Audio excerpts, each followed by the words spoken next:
Well, welcome to this Selling Travel TV presentation on the ever-popular Caribbean island of Jamaica. I'm delighted to be joined by Donovan White, who's the Director of Tourism JTB. Hi, Donovan. Hi, how are you, Steve? Yeah, I'm very well. Well, you're a busy man this week, combining commitments at Virtual World Travel Market with Jamaica's own annual travel trade show, JPEX, and Yes. probably one or two other engagements thrown in as well, I would guess. Absolutely. I say to people now that the technology has moved from being a buzzword to an action word. No longer are we talking about what we are going to do with technology or what we could do with technology. It's what we now have to do with technology. And so JPEX 2020 and so many other large trade shows around the world, like WTM there in London, are having to engage the travel trade and the travel marketplace virtually. And we are very proud of what we've been able to achieve this year with JPEX, engaging more than 60 media from around the world, or 80 media from around the world, 1,000 travel agents. I think somewhere in the order of about 500 buyers or 400 buyers. Trade buyers. So it's been a phenomenal experience. And what it really shows is that travel and tourism is alive and active, and travel planners are certainly working with doing the B2B relationships to ensure that their plans for 21 and 22 are in place, and that they can begin to truly market the business of travel aggressively again, so that we can begin to bring the economies back, bring the trade back, and bring the business of tourism back to its former glory. Okay, well, look, let's not look back too much on this year, as we all know what kind of a year it's been. Right. But if you just give us a brief indication of how the pandemic has affected Jamaica and the island's tourism industry, because what we do know is that a lot of your tourism suppliers are very small, medium-sized enterprises. So I would imagine that the impact has been quite significant. The impact is significant. There's no other way of saying it. We are likely to exit 2020 about 2/3 down on our normal outturns in terms of visitors as well as earnings, and so that's empirical. There's no way of saying that another way to make it seem not so bad. It's been tough, but this is a resilient industry. We're a resilient country. We have worked hard in 8 months to put ourselves in a position to restart our industry, to help to rebound our overall economy as a country. We are, based on the last reports we have seen coming out of the IDB, we are the 17th most dependent country on tourism, just given the fact that we are almost 30% of our GDP comes from tourism contribution, and that places us in a place where we have to be on the front foot. We have to be proactive, but we have to do it given it's a pandemic, we have to do it in a very safe and secure way that protects lives, but at the same time also protects livelihoods. So we're seized with the economic impact of what has happened, but we're also seized with the fortitude to move forward in a way that will allow us to open our borders, open up our markets, and be able to have these kinds of conversations. Going forward, obviously, visitors will first and foremost want to feel safe and secure in the destination they're traveling to. What has Jamaica done in terms of its hotels, its attractions, and its public transportation to provide this reassurance in the future? We live and die by the protocols that we have created coming out of COVID. We have trained our staff on them. They provide for sanitization. Wearing a mask in Jamaica is mandatory. For once you're out in the public space, you must be wearing a mask. And that goes for visitors as well as residents. We have created the Tourism Resilient Corridor, which allows for our visitors to traverse the borders of the corridor or within the borders of the corridor, which, by the way, contains over 80% of our tourism assets. So that allows us to really open up the tourism industry to visitors, knowing that we have put the safeguards in place to allow them to move about within that space without having to interact with residents of Jamaica who do not live in that space. That's one. Two, our transportation for visitors within the tourism corridor are also bounded by the rules of our protocol. So they have to implement the sanitization plan in their transportation units. They have to adhere to the mask wearing. They must adhere to the deep cleaning of their vehicles between tours and between trips, so that we have engaged our partners in a way that allows them to live to the protocols, because it's the Bible by which we have marketed the destination and have given the assurance to persons seeking to travel to Jamaica that these things are in place. And so what we have to then do is to make sure, and our product development company, TPDCO, is the agency charged with the responsibility to inspect and to deliver certification to each of these entities that they are COVID compliant with our protocols, but that they go back intermittently and at regular intervals to make sure that they remain in that state of readiness to receive visitors, having been made certified by the Tourist Board and by the government of Jamaica. So we understood very early that in order for us to open the industry and to bring people back to Jamaica, we had to provide that level of confidence that our security protocols and our safety protocols were first class and world class. And we've lived by those guidelines. And I say to you today that I am indeed proud as the Director of Tourism, as indeed is our Minister of Tourism, that we have given this assurance to the marketplace and that we have lived it as a promise that we are held accountable for. Well, let's talk about another brand new initiative that you've introduced called Jamaica Cares.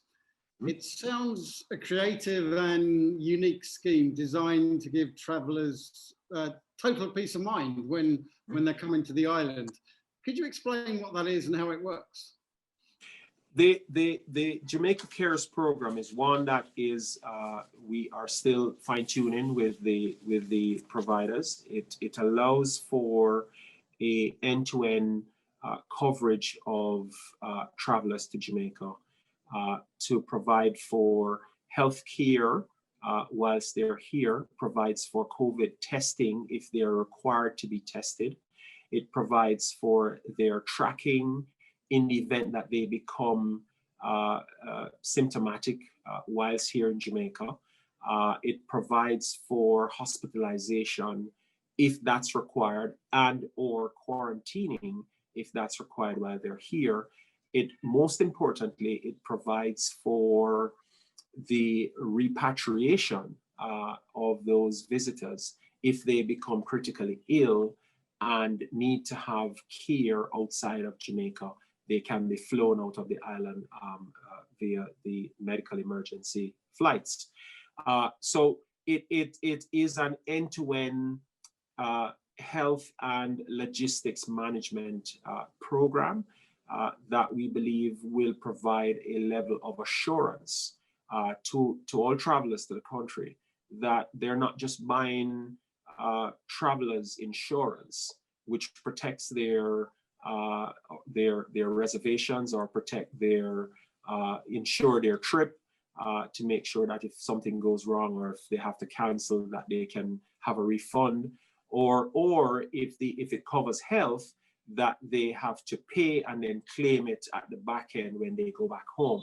This is a comprehensive program that allows for the traveler to get the benefit that they've paid for whilst they're here without having to expend any more monies. As it is being designed and the technical back-end services to support it are being put in place, I believe the minister and the partners will come back to the marketplace and announce when it indeed becomes effective that every traveler coming to Jamaica will have to have this kind of coverage. So it has been a joy working with those partners developing this product, because we believe it is going to be a game changer, not just for Jamaica, but as we implement it, we believe more destinations will begin to look to see how well it works, because if it works as well as we have defined it and as well as our providers have indicated it will work, I believe it would be an outstanding addition to our product offering. So two quick follow-ups on that. When will that be available? And will that be something that travelers sign up to via the internet when they make their booking to Jamaica? The second one first. The intent is that it will be part of the travel entry standards that we will expand. So it will be, it is intended to be accessible for every traveler when they do the travel authorization to travel to Jamaica, which is now mandatory for everybody coming to Jamaica.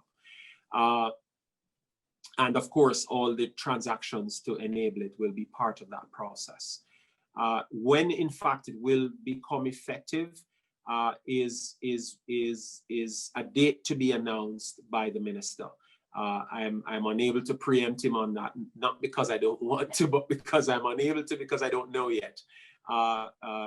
Because we have to continue to just work through the logistics at the back end to make sure that the product is not only defined, but it's also properly tested, so that once we press the green light to say it's a go, that all the processes that makes it work are in place and indeed work the way they're supposed to.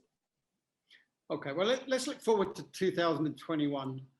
What are your best case scenarios, sort of optimistic expectations for travel to Jamaica? And what are you going to be doing as a tourist board to encourage visitors to come back and make Jamaica the first island of choice in the Caribbean? It's an interesting question, because let me start where I think the conversation could flow easier. We have a forecast out for the next 3 years, which will see us probably with no change, all things being equal, returning to pre-COVID levels of arrivals, maybe Q1 2023. So that's where we see our full kind of line of recovery back to pre-COVID levels of arrivals, and then we go back into growth mode, assuming again all things being equal. For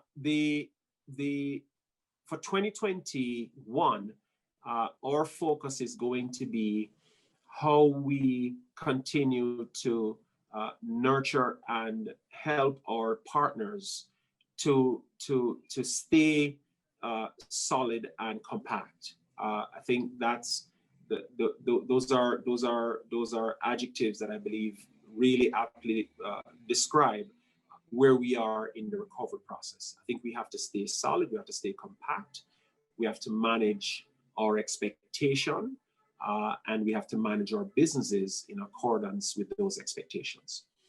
The airlift and cruise line revival is going to be key to the pace of that recovery. From the airline perspective, we have had a tremendous amount of confidence placed in us by our major air carriers. From the United States, all the major carriers have continued to support the destination with service since June. And as we go further into 21, there's already commitments to increase rotations and frequencies of service. From Canada, the same. Of course, they're stymied by the re-entry program for their citizens going back in, subject to being quarantined. Similar to the UK, we've had a tremendous amount of commitment from our three major carriers from the UK. The British Airways have been very supportive. They have resumed their flights to Kingston. They have committed to adding a new flight into Montego Bay from Gatwick. Virgin Atlantic has moved their service from Gatwick to Heathrow, which was for us an extremely advantageous move because Heathrow, as you know, is one of the central connecting points right across Europe. So that opens up not just the UK, but also Europe for connection into Montego Bay. And in TUI, our third major carrier out of the UK, have also been extremely supportive. They have had to shift around their dates simply because of the lockdowns that are now in place in Britain. But you know, we have almost daily interaction with our air carriers to ensure that, you know, we are doing the things that supports their effort and that they're understanding what we are doing to facilitate their demand stimulation efforts as well, so that we are working hand in glove. And with that, we feel 21 will see us have a good start for winter. We expect somewhere in the order of about 40 to 50% of our last winter outturn, which will see us having around about 800,000, between 700,000 and 800,000 visitors for the winter tourist season, which starts in December and ends in April. You know, that will give us a really good start to the year. And we are already working with partners on the marketing side in various different markets on summer for next year already, because we want to be able to be out in the marketplace with them, you know, working, you know, these difficult times. But so we are very conservative in our approach to 21. We see that there's going to be some growth on 20, given that 20 was such a shortened year because of COVID. And so we want to make sure that we have those pickups to have those conservative growths. We will start to accelerate more in, we believe, in 22, heading into 23. And that's just a function, of course, as I say, on the appetite of the airline based on the demand that they're seeing to increase frequency and rotation, and as well the speed at which the cruise lines begin to sail or have permission to sail, and then begin to build their own capacity in terms of moving passengers across the island. So, you know, from that perspective, you know, I know that doesn't give you the kind of definitive response you're looking for, but it's hard to be, I believe, definitive in a marketplace where there is constant change happening, and some of what you plan and forecast is likely to change up or down. And so it's hard to kind of say to you that we feel we're going to grow, you know, 10% next year, because that depends on a number of things, including the fact that we also have to balance the impact of a wave 2 and 3 of COVID-19, depending on the speed of a vaccine and how that is implemented across the various marketplaces of the world where we do business. So there are a number of factors that will play, that will impact whether or not our own forecast for growth is actually possible. Sure. As we said, JPEX is taking place this week, the first ever digital convention. And the slogan, I think, is Jamaica, Heartbeat of the World. Yes. Why have you chosen that? And beyond the catchy nature of that phrase, what exactly do you mean by that? The Heartbeat of the World slogan has been our brand slogan now for about a year. We developed this campaign, this brand campaign, about 2 years ago through research. And what we found in research is that the key characteristics of Jamaica that resonated in just about all the marketplaces that we examined told us that there is a love attachment and a heart attachment with Jamaica through some very known characteristics, or music, or people, or culture, the romantic, laid-back atmosphere of Jamaica for vacationing and for holidays, the spirit and resilience of the Jamaican people, are all things that the respondents felt that we brought to making their pulses move, that make, when they hear Jamaica, they have a positive response to who we are. We felt that the reference to heartbeat speaks to what happens to us in a human nature kind of way when we are spoken to in a certain way, when we hear certain words, and we felt that Jamaica resonated that way coming out of those research. And so we did a complete review of the name, along with at least maybe 10 other slogans that we tested globally, and the Heartbeat of the World was the most resonant one. And again, we saw that it resonated because of all the things that I've just said.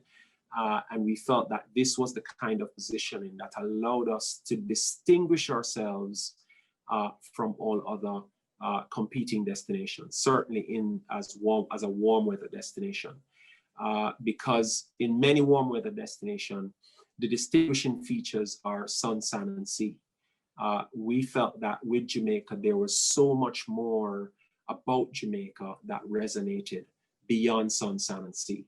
And so from that perspective, we wanted to also create a distinguishing mark that sets us apart from all other warm weather destinations. And so Heartbeat of the World, we positioned as our brand, and it has been a powerful statement for us. It's been a larger than life statement for us, and we feel that we have to continue every day to continue to differentiate ourselves and to own that positioning. That in and of itself is a tough job but we wouldn't want it any other way. Thank you for that. Let's end on a high note and look forward to when we can all be traveling again, and let's assume that time is going to be next year. What can visitors look forward to in terms of what's new in Jamaica and why they should be traveling to Jamaica in 2021? Well, before I get to what's new, because what's new will be more on the product side. Jamaica remains the beauty spot that they've always either heard of or read about or seen in the movies or experienced themselves. What we have done is to make it more safe and secure. We have created the environs within the resilient corridor that allow for our visitors to enjoy all the features of all the makings of Jamaica that within that space. We have also gone a step further. I just spoke about, from a brand perspective, us differentiating ourselves, and we have embraced more of our natural assets as part of our tourism marketing tools. So we want to encourage the adventurous traveler to consider Jamaica to do hikes in the Blue Mountain, to go on excursions, to go parasailing, to go bike riding in the hills and across Jamaica on the highways as tours, because we feel that there is a innate expectation of a lot of those types of travelers who want those kinds of experiences.